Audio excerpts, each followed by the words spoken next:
Hey everyone, this is Julian from Memory Cards reporting in.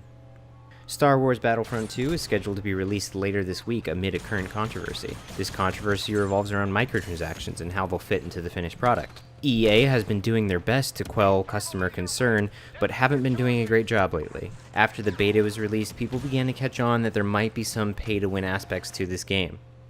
A bit of background on Battlefront itself. EA's first Battlefront reboot was met with a pretty lukewarm response due to the game not having a ton of content on day one. Many consumers felt like they weren't getting their money's worth and that EA didn't necessarily release an unfinished game, that there just wasn't enough content there, including no single-player campaign. Now, EA and DICE did take note of this and included a single-player campaign in Battlefront 2. However, along with that, it seems that they did add considerable amount of microtransactions to the game.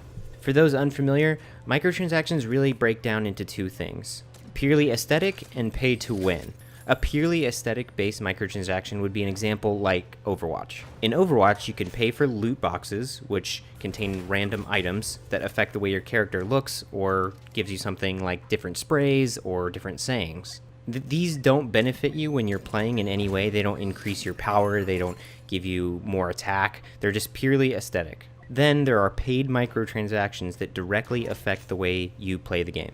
So increased attack power, more health, certain heroes or certain characters that you can use. Sometimes these characters or heroes are stronger than the other ones. And in the case of Battlefront 2, it appears to be the latter, with the focal point being on locked heroes in the game. In Star Wars Battlefront, how you would become a hero during the match is you would have to find a collectible on the map somewhere. In Star Wars Battlefront 2, you can unlock heroes permanently, at which point when you're playing a match, you accrue points by doing things like killing the enemy team, doing objectives correctly, and once you have enough points, you can then load into the match with that hero for a limited amount of time.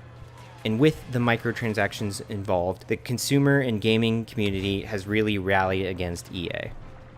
A Reddit user posted on the official Star Wars Battlefront Reddit complaining about the microtransactions and, after having paid $80, could not play as Vader.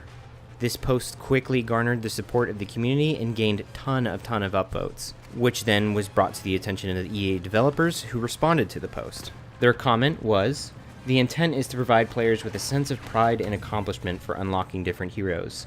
As for cost, we selected initial values based upon data from the open beta and other adjustments made to milestone rewards before launch.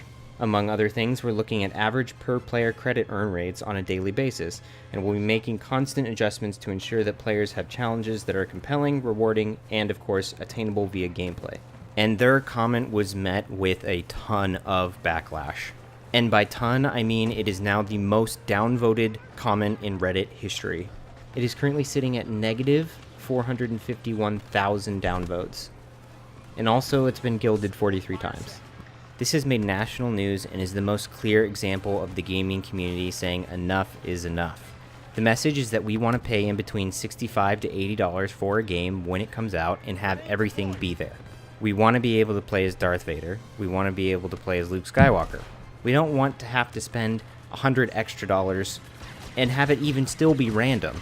It is becoming more and more clear that developers and the gaming community are reaching a disconnect, because it's obvious that microtransactions are a huge moneymaker for these big developers.